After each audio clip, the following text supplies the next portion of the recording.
في مقولة أدبية بتقول، هي منتشرة عالميا وعربيا، بتقول داخل كل نقمة تكمن نعمة.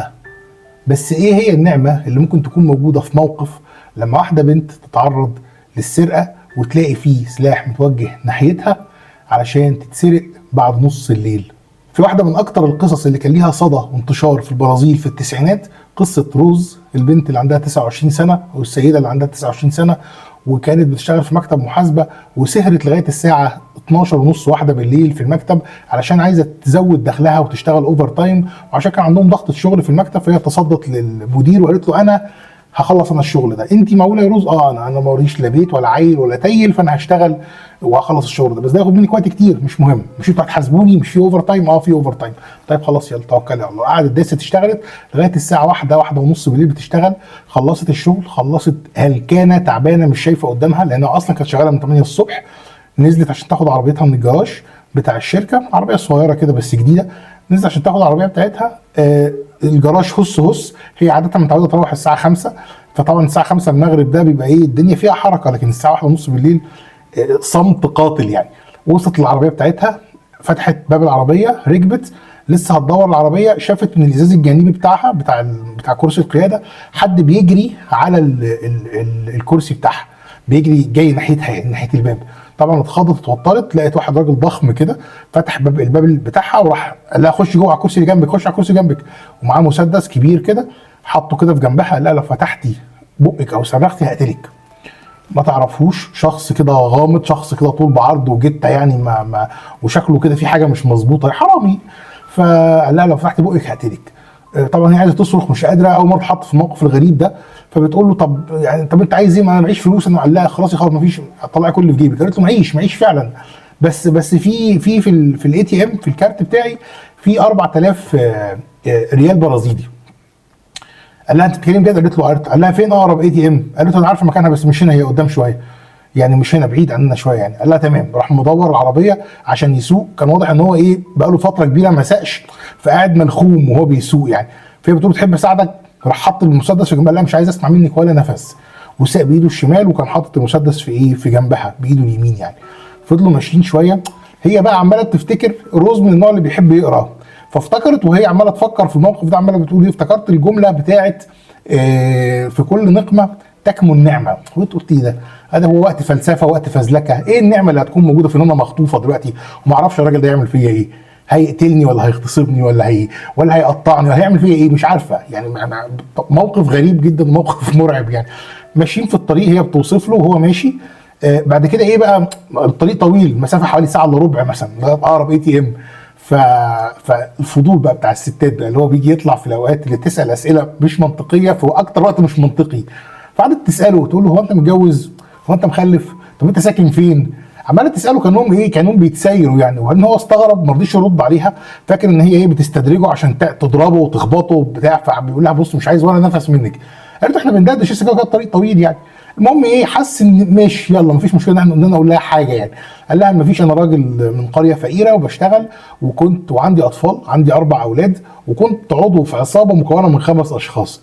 عملنا في مره عمليه بس الشرطه هجمت علينا موتت 4 وانا الوحيد اللي فضلت عايش. قلت دي اشاره من ربنا ان انا اتوب وان انا اشتغل في طريق مستقيم. قال اتعلمت ان انا اشتغل نقاش، اشتغلت نقاش شويه وبعد كده فشلت في شغلانه النقاشه. اشتغلت ميكانيكي عربيات شويه وفشلت فيها، وصاحب الشغل اللي هو الميكانيكي الكبير طرده يعني. ففضلت قاعد من غير شغل، وفي نفس الوقت برضه الشرطه عماله بتطاردني يعني. الشرطه في جرائم بتحصل انا ما عملتهاش بيطاردوني عشان يقبضوا عليا. فقلت خلاص خربانه وكده العيله هتموت من الجوع، وانا حاولت امشي في طريق الحلال ومش عارف امشي في طريق الحلال. خلاص هسرق بقى، ما دام كده الشرطه شايفاني حرامي وانا كده ولا كده انا مجرم، حتى لو جرائم ما عملتهاش يبقى اسرق يعني. ما يبقاش صيت بس، يبقى صيت وفعل. فقال فروح قررت ان اسرق وكده. فدي اول مره انزل اجرب اسرق فيها بعد ما انقطعت لمده سنه. حكى كل الكلام ده في ثواني يعني. هي بقى مستغربه عماله بتسمع، وده اكد لها جواها شعورها ان هي كانت حاسه ان هو شخص طيب. ما بيبان برضه في ملامح اللي قدامك ان كان طيب، ان كان متعود على اللي هو لبخته في مسكه المسدس، لبخته في ان هو يدور العربيه ويطلع بيها. كل دي تفاصيل صغيره خدت بالها منها روز ان لا ده مش حد يا ده حد برضه في حته كده، في حته كويسه يعني. وصلوا لمكان الاي تي ام اللي هو كان موجود في بنزينه، فكان واقف عند الاي تي ام شخصين واضح ان هم عارفين بعض يعني. فهو راح قال لها انزلي، روحي اسحبي الفلوس وانا هفضل منشن عليك المسدس، لو صرختي او لو استعنتي بالاثنين اللي هم اللي واقفين هناك دول انا هضربك بالنار وهطلع اجري بالعربيه. فنزلت راحت، فكرت للحظه ان هي تهرب، بس قالت لا انا مش ههرب، انا هوفي وعدي معاه، انا هسحب له الفلوس اللي هو عايزها. راحت دخلت سحبت ال 4000 ريال برازيلي، خدتهم رجعت بيهم راحت مديهم له. لما خد الفلوس منها فهو ايه يعني استغرب، ايه البنت الامينه دي، ماشي خلاص. قعدوا بقى يدردشوا طول ما هم ماشيين في السكه وماشيين في الطريق. اللي يشوف المنظر بتاعهم وهم ماشيين بالعربيه يعني يفتكروا اتنين اصدقاء قاعدين بيدردشوا، او اتنين بيحبوا بعض، او اتنين يعني ايه بينهم معرفه وبينهم علاقه يعني قديمه.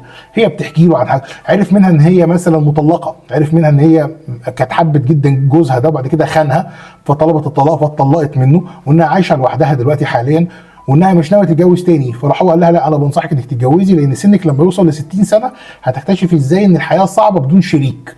لو وصل سنك للسن ده وانت ما اتجوزتيش وما كنتيش وما كانش جنبك زوج، طبعا لو لم تنتهي يعني العلاقه بينكم بالوفاء او كده، هتحس ان الحياه صعبه يعني، فلازم تكوني متجوزه. قعدوا يدردشوا يدردشوا اتنين اصحاب يعني لغايه ما وصلوا في الاخر. سالها عن عنوان بيتها، قالت له عنواني في المنطقه الفلانيه. ساق بالعربيه لغايه المنطقه الفلانيه، ركن العربيه، قالت له انا بيتي هناك النص الجايه.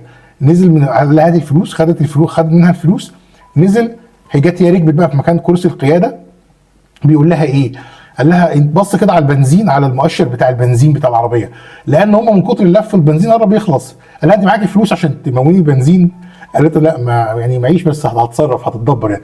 قال لها لا مفيش حاجه اسمها تتدبر. راح واخد نص الفلوس بالويم كده يعني بالشكل يعني، وراح رميها لها في حجرها وطلع يجري في الغابه، في غابه كده على الشمال، طلع يجري في الغابه. فراح رجع تاني يعني ما كملش جري، راح رجع تاني. هي واقفه طبعا مستغربه جوه، قاعده مستغربه في كرسي القياده يعني. رجع لها قال لها دي اخر مره دي اول مره ارجع فيها للسرقه ومش ناوي ارجع تاني، تمام؟ لن اكرر، قال لها كده بنص، لن اكررها ثانيه. هل سيسامحني الله؟ ربنا هيغفر لي، ربنا هيسامحني؟ فهي ابتسمت كده قالت له ايه؟ قالت له اعتقد. قال لها والناس؟ قالت له هل يهمونك بعد غفران الله؟ يفرقوا معاك يعني بعد ما ربنا يسامحك؟ راح جه قال لها لا، لن يرضوا عني في كل الاحوال. قالت له بالظبط. راح رامي في حجرها بقيه الفلوس كلها وطلع يجري في الغابه. يعني ما خدش حاجه خالص من القصه دي، يعني ضميره صحي، يعني فاق، يعني حس بالكلمه الطيبه وباللين وبالفعل الحلو والتصرف الحلو معاه ان ممكن يرجع لربنا في اي وقت، وما كانش محتاج بس اكتر من ان حد يفكره. كتبت روز القصه دي كتبتها في الصحافه البرازيليه. في كل اغلب يعني معظم الصحف الاجنبيه بيكون فيها دايما فصول عن القصص الانسانيه. كتبته في اهم جريده برازيليه، بعتته كده كمقال من مقالات القراء يعني، ونشرته. والمقال انتشر جدا والقصه انتشرت جدا جدا، ومحدش عارف اسم الراجل ده ايه، ومحدش عارف هو مين وعامل ايه بعد كده بس المعنى اللي قالته القصه كان معنى قوي جدا، ان مفتاح الجنه والنار مش بايد حد من الناس. الغفران والإدانة مش بإيد حد من الناس، في حاجات بإيد ربنا بس، ومش بيشاركوا فيها البشر. ربنا سبحانه وتعالى قال في كتابه الكريم وما كان الله معذبهم وهم يستغفرون. شوفوا، مش هعمل فيها شيخ وافتي وانا مليان عيوب وانا بغلط وغلطت ولسه هغلط تاني، بس الواحد لما بيجي كده يحسبها بشوية تفكير كده مع النفس بيكتشف حقيقة ثابتة مهمة جدا جدا جدا، انك مهما عملت وقصرت وبعدت وغلطت، باب ربنا هو الباب الوحيد اللي مفتوح لك دايما وفي كل وقت. كل الناس بتخذل بتبيع مش بتسامح، الا ربنا سبحانه وتعالى بيسمع بيستجيب وبيغفر. دايما الفيصل بينك وبين اي غلط عملته او بتعمله انك تحس ان ده غلط وانك تستغفر. الاستغفار هو بداية طريق الصح وبداية التوبة وبداية مسح الغلطة اللي حصلت. وما دام قدرت تستجمع قوتك وشجاعتك وتستغفر، يبقى دي اشارة ربك رب قلوب وعارف كل اللي فيها وكل اللي بيها. ربنا كبير ومش على كيف حد، هو بيندحكش عليه ومش لناس معينة بس، ولا الجنة بإيد حد من عباده.